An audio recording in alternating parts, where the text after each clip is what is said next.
مجھے ثابت کر کے دیں، ایک کوئی مجھے جنگ ثابت کر کے دیں جس میں مسلمانوں کی تعداد زیادہ ہو اور کافروں کی تعداد کم۔ ہمیشہ ہم وہ زیادہ رہے ہیں اور ہم کم رہے ہیں۔ میں نے وہ وقت بھی دیکھا ہے، تاریخ مجھے بتاتی ہے، بخاری بتاتی ہے، مسلم بتاتی ہے، صحاح ستہ کی کتابیں بتاتی ہیں، ہم نے وہ وقت بھی دیکھا ہے دو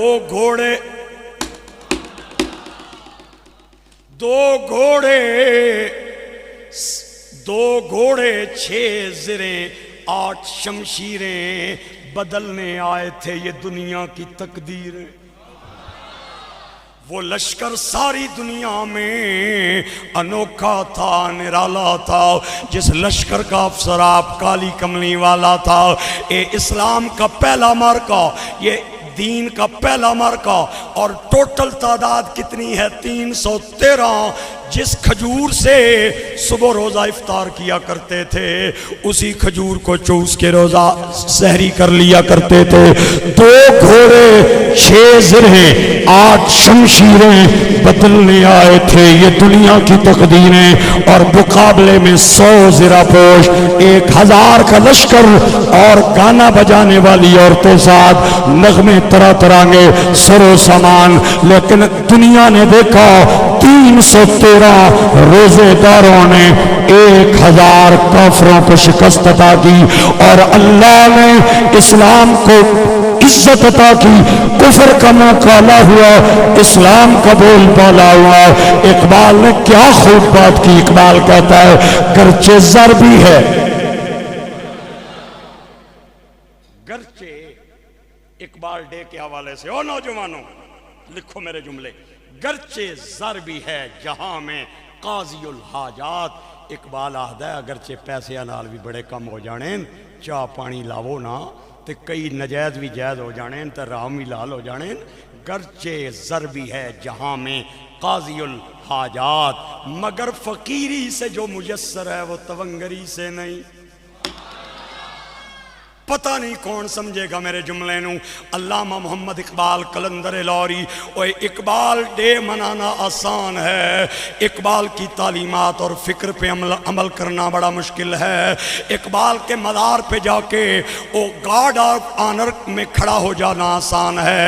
اقبال کی تعلیمات پہ چلنا بڑا مشکل ہے۔ اقبال کی تعلیمات پہ وہی چل سکتا ہے جس پہ خدا راضی ہے، مصطفیٰ راضی ہے۔ گرچہ زر بھی ہے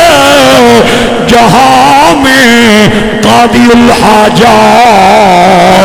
مگر فقیری سے جو میسر ہے وہ تمنگری سے نہیں۔ گر جمع ہو میری امت کا سحور و غیور، قلندری میری کم سکندری سے نہیں۔ سبب کوئی اور ہے جسے تو جانتا ہے، زوال بندہ مومن کا بے زری سے نہیں۔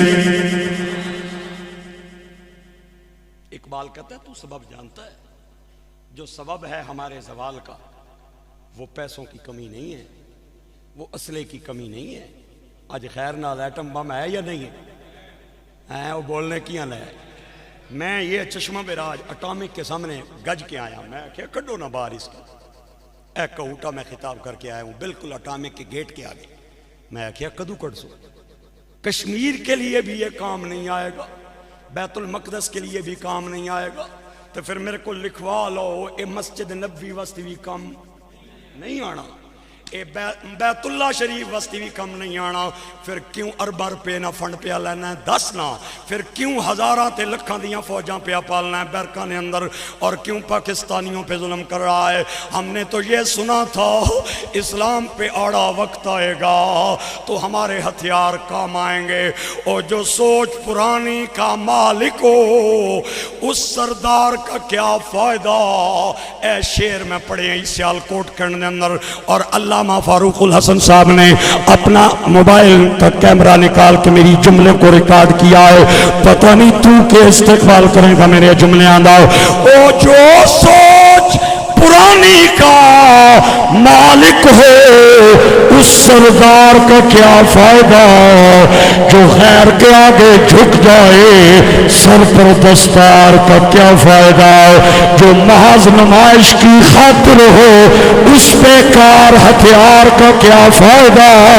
جو گھر میں چوری ہونے دے اس چوکیدار کا کیا فائدہ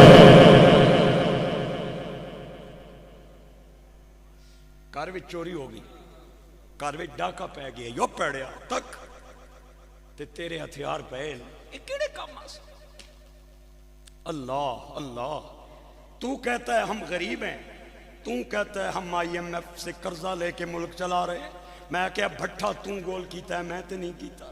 ہم نے تو پاکستان قائد اعظم محمد علی جناح کے ساتھ مل کے بنایا تھا ہمارا پیر سید جماعت علی ساتھ تھا پیر مہر علی ساتھ تھا پیر سیال ساتھ تھا پیر حافظ کوڑی ساتھ تھا ہمارے پیسیوں علماء اور مشائخ قائد اعظم کا ساتھ نہ دیتے پاکستان کبھی معرض وجود میں نہ آتا اور اس کا اعتراف بانی پاکستان قائد اعظم محمد علی جناح نے کیا ہم نے پاکستان کے ساتھ قربانیاں دی ہمارے مشائخ نے قربانیاں دی ہمارے بزرگوں نے قربانیاں دی پھر میدان بھی تیرے حوالے کیا گھوڑا بھی تیرے حوالے کیا کہ ذرا کھیل کر کے دکھا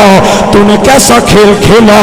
ملک کا ستیہ ناز کر دیا اور ایسا کھیل کھیلا کہ کھیل کا ہی بیڑا غرق کر دیا لیکن خدا کی عزت کی قسم کب تک ایسے چلے گا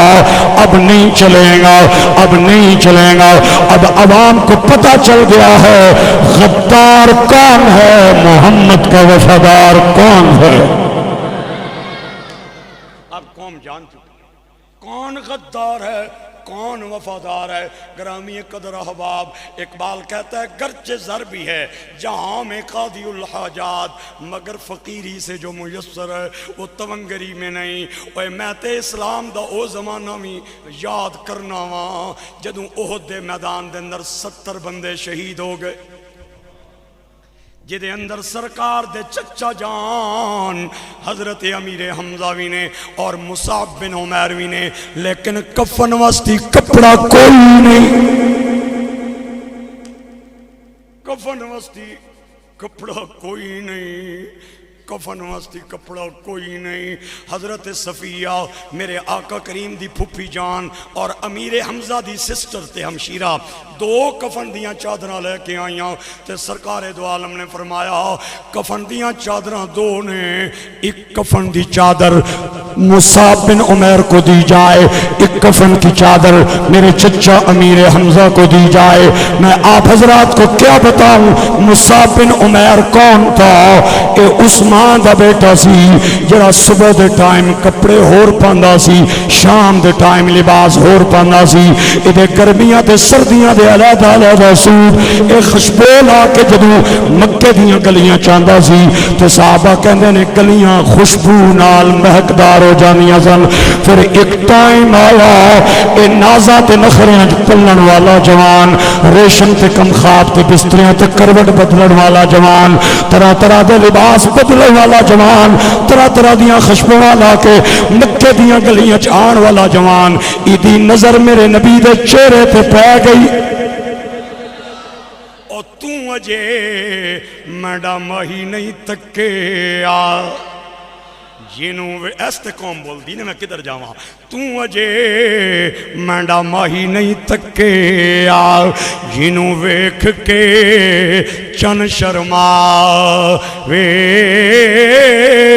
ادھی راتی اے دن چڑھیا